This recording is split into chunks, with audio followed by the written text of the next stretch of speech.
अस्सलाम वालेकुम, hope you guys are doing good. मैं भी यहाँ पर ठीक हूँ। दोस्तों, जैसे कि आप लोग जानते हैं कि हम कुछ ना कुछ इन्फॉर्मेटिव कंटेंट बनाने की कोशिश करते हैं, तो मैं यही सोच रहा था कि नेक्स्ट टॉपिक में क्या बनाऊँ। तो अल्हम्दुलिल्लाह कि एक टॉपिक मिल गया मुझे और मैंने ये प्रैक्टिकली देखा भी है इस चीज़ों को। वही सारी चीज़ें मैं आपके सामने बताने वाला हूँ। आपने थंबनेल पे तो देखा ही होगा कि sanitiser uses and how to avoid it, ये सब चीज़ें। तो सैनिटाइज़र का आजकल बहुत ज़्यादा इस्तेमाल हो रहा है। तो ये सैनिटाइज़र है क्या चीज़ और तमाम कुछ पॉइंट्स जो हमें हमेशा याद रखने चाहिए, इन तमाम चीज़ों के बारे में हम एक शॉर्ट डिस्कशन करने वाले हैं दोस्तों। तो दोस्तों, वीडियो को अंत तक और आखिरी तक ज़रूर देखिएगा क्योंकि बहुत शॉर्ट वीडियोज़ होती हैं और अगर कुछ इन्फॉर्मेशन कोई बंदा देने की कोशिश कर रहा है तो आप लोग उसको देखिए क्योंकि इसके पीछे उसकी मेहनत भी होती है। थोड़ी सी सही मेहनत तो होती है। अगर हम एक गाना सुनना चाहें तो 2.5 से 3 मिनट तो उसमें ही लग जाएंगे। अगर 2 सुने खुशी में तो 6 मिनट लग जाएंगे, जिसमें कि हमें कुछ हासिल नहीं होगा। मगर अगर हम कोई नॉलेज शेयर कर रहे हैं तो उसको हमको कलेक्ट करनी चाहिए। तो दोस्तों, विदाउट वेस्टिंग टाइम हम शुरू करते हैं कि व्हाट इज़ अ सैनिटाइज़र और उसके इफ़ेक्ट्स, यूसेजेस और ये सारी इन्फॉर्मेशन मैंने CDC से निकाली है। CDC एक साइट है, सेंटर फॉर डिजीज़ कंट्रोल। तो मैं इसका लिंक आपको डिस्क्रिप्शन बॉक्स में भी दे दूँगा। तो दोस्तों, अब शुरू करते हैं video. Friends, without wasting time हम सैनिटाइज़र के बारे में कुछ जानने की कोशिश करते हैं। What is a sanitiser? Sanitiser is nothing but a disinfectant और एंटीसेप्टिक भी इसको कहा जाता है। डिसइंफेक्टेंट या एंटीसेप्टिक, इसका मतलब ये होता है कि ये जर्म्स को किल करने में हमको मदद करता है। सैनिटाइज़र 2 किस्म के ज़्यादातर देखे गए हैं। उसमें से एक है अल्कोहलिक सैनिटाइज़र और दूसरा है नॉन अल्कोहलिक सैनिटाइज़र। यहाँ पर मैंने बताया है कि alcoholic and non alcoholic sanitiser है। जब भी हम अल्कोहलिक या नॉन अल्कोहलिक की बात करते हैं तो the term itself is explaining कि इसमें अल्कोहल मिला हुआ है। जी हाँ, फॉर एग्ज़ाम्पल आप अगर फर्स्ट कैटेगरी अल्कोहलिक में जाएंगे तो इसमें 60% ऑफ अल्कोहल मिला होता है, जिसे हम इन जनरल इथाइल अल्कोहल या इथेनॉल भी कहते हैं। अब ये बाकी का कंटेंट क्या होता है, मतलब वो तो केमिकल दूसरे वगैरह, उसके बारे में ज़्यादा इन्फॉर्मेशन नहीं दी गई, लेकिन 60% ऑफ इथाइल अल्कोहल के बारे में ही बताया गया है। और ज़्यादातर आप ये शॉप्स वगैरह या रेस्टोरेंट्स या बेकरीज या हर जगह हॉस्पिटल्स वगैरह में जब भी जाते हैं तो वहाँ पर आप देख सकते हैं कि अल्कोहलिक सैनिटाइज़र का इस्तेमाल बहुत ज़्यादा होता है, क्योंकि ये 80 to 90% जर्म्स को किल करने में मदद करता है। जी हाँ, वेराज नॉन अल्कोहलिक सैनिटाइज़र्स का यूसेज उतना इफ़ेक्टिव नहीं है when compare to the alcoholic sanitiser. ये जो अल्कोहलिक सैनिटाइज़र है, it is helpful in killing germs, जैसे कि हमको पता चल गया है। तो मेनली ये जर्म्स वगैरह, इसे इन शॉर्ट पैथोजेंस भी कहा जाता है, यानी कि it is mainly helpful to kill the pathogens. एक बायोलॉजिकल टर्म है पैथोजेंस, यानी कि जो मतलब इन्फेक्शन फैलाने में फ़र्स्ट लिंक करता है, यानी कि बॉडी के अंदर जो इन्फेक्शन जाने का जो मेन होता है वो पैथोजेंस के थ्रू होता है, यानी भी ये एक किस्म के माइक्रो ऑर्गेनिज्म होता है। तो मेनली जब आप सैनिटाइज़र इस्तेमाल करते हैं तो ये पैथोजेंस को मार गिराने में आपकी मदद करेगा, सहायता कर सकता है।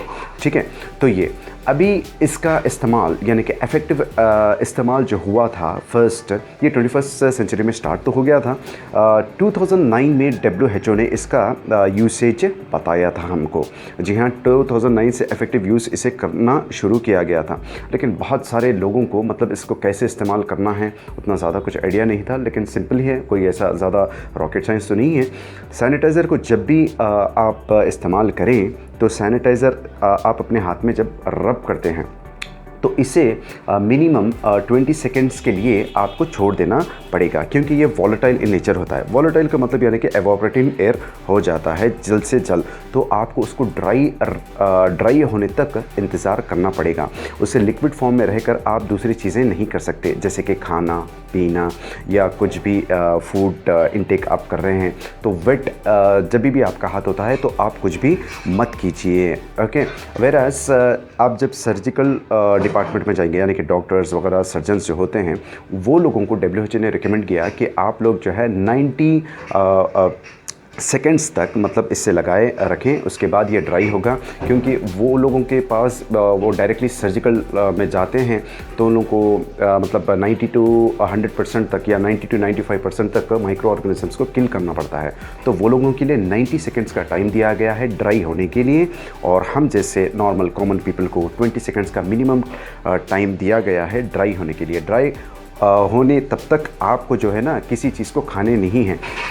इमीडिएटली लोग जो है, मैं आजकल देख रहा हूँ कि सैनिटाइज़र निकाले और रब कर लिए, फिर कुछ भी इंटेक कर रहे हैं। That is very wrong, you should not do that. अगर आप वैसे करेंगे तो कभी आपको सैनिटाइज़र का जो केमिकल होता है वो अंदर जाने के चांसेस हैं और आपके पेट में मतलब बर्निंग सेंसेशन भी पैदा कर सकता है। दोस्तों, अगर कभी एक्सेसिव चला गया तो देयर इज़ अ चांसेस, ये गैस्ट्रो की तरफ से इन्फॉर्मेशन मैंने निकाली थी, तो मतलब पेट में आपको जो है बर्निंग सेंसेशन हो सकता है। अगर बहुत ज़्यादा जाने से आपको पेट फटने के भी चांसेस हो सकते हैं, डिजीनेस आपको फील हो सकती है, वॉमिटिंग सेंसेशन आपको फील हो सकती हैं। तो better to avoid this things. Okay, 21 seconds रख लीजिए, 30, मैं तो ज़्यादातर 50-60 सेकेंड्स रिकमेंड करूँगा।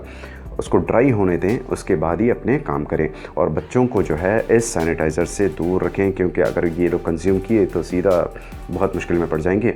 और कभी आंखों में गिर जाए तो आप नॉर्मल वाटर से इसको धो सकते हैं।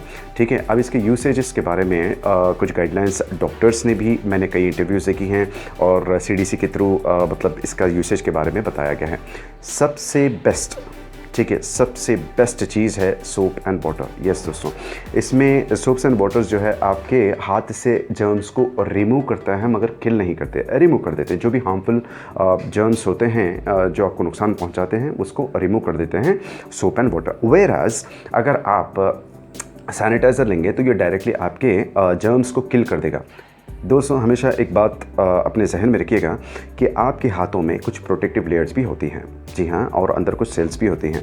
अगर आप सैनिटाइज़र का एक्सेसिव इस्तेमाल करोगे तो ये प्रोटेक्टिव लेयर आपकी चली जाती है, या ऑयल लेयर भी कह सकते हैं इसको, ये चली जाती हैं और आपके जो नॉर्मल सेल्स हैं इसको सैनिटाइज़र किल कर सकता है। हाँ, लोग यानी कि जैसे कि लोग जो हैं फैशन में आकर हर 1 आवर में सैनिटाइज़र लगा रहे हैं, इसमें आपके हाथ के जो प्रोटेक्टिव लेयर्स है वो चले जाएंगे और आपका स्किन डैमेज होने के बहुत चांसेस हैं।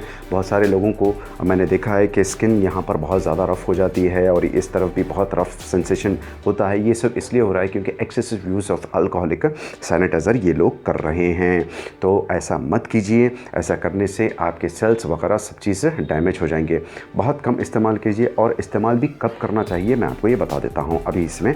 देखिए दोस्तों, पहले सोप एंड वाटर का इस्तेमाल मैं आपको बताता हूँ। जब भी आप खाना खाएं और खाने के बाद, या नहीं आप वॉशरूम जाएं, या आप मतलब किसी जैसे कि गार्डनिंग करते हों, या कोई भी चीज़ आप करें, तो मैक्सिमम ये कोशिश करें कि आप सोप एंड वाटर का इस्तेमाल करें। मगर आप ये कभी भी ना करें कि आप यूजुअली जा रहे हैं और आपको एक हैबिट हो गई है सैनिटाइज़र की, कभी भी ना करें। सोप एंड वाटर का इस्तेमाल इन चीज़ों के बाद ज़्यादा करें। वैसे सैनिटाइज़र को हम कब इस्तेमाल करना चाहिए? जब आप मजबूर हो जाएं कि आपके पास कुछ सोप एंड वाटर का ऑप्शन तो नहीं रहा, तो आप क्या करें नेक्स्ट तो हमको अब जब उस केस में आपको सैनिटाइज़र का इस्तेमाल करना चाहिए। यानी कि लाइक आप हॉस्पिटल जा रहे हों, या किसी क्लिनिक जा रहे हों, या किसी नर्सिंग होम जा रहे हों, या किसी फ्रेंड से मिल रहे हो, या क्राउड से मिल रहे हो, तब आपके पास एक प्रोटेक्टिव मेजर्स के लिए आपको ये सैनिटाइज़र रखना चाहिए। मगर ज़्यादातर इस्तेमाल कीजिए soap and water, don't go for sanitisers. Excessive इस्तेमाल ना करें, बिल्कुल मिनिमम इस्तेमाल करें। और जिसको पेट्स का शौक़ भी है, यानी पेट्स पर हाथ फिराते रहते हैं ना, वो लोगों को भी चाहिए कि सोप एंड वाटर का इस्तेमाल करें और सैनिटाइज़र का इस्तेमाल बहुत कम करें। क्योंकि देखिए, पहले ही पेट्स में बहुत ज़्यादा मतलब जो हार्मफुल जर्म्स होते हैं, फिर ये आपको ये कोरोना के जर्म्स मिलकर कुछ इफ़ेक्ट कर सकते हैं। इसलिए बेहतर है कि पेट से थोड़ा सा, अभी इस टाइम पे जब कोरोना का सीज़न है, तो पेट से थोड़ा सा दूर ही रहें।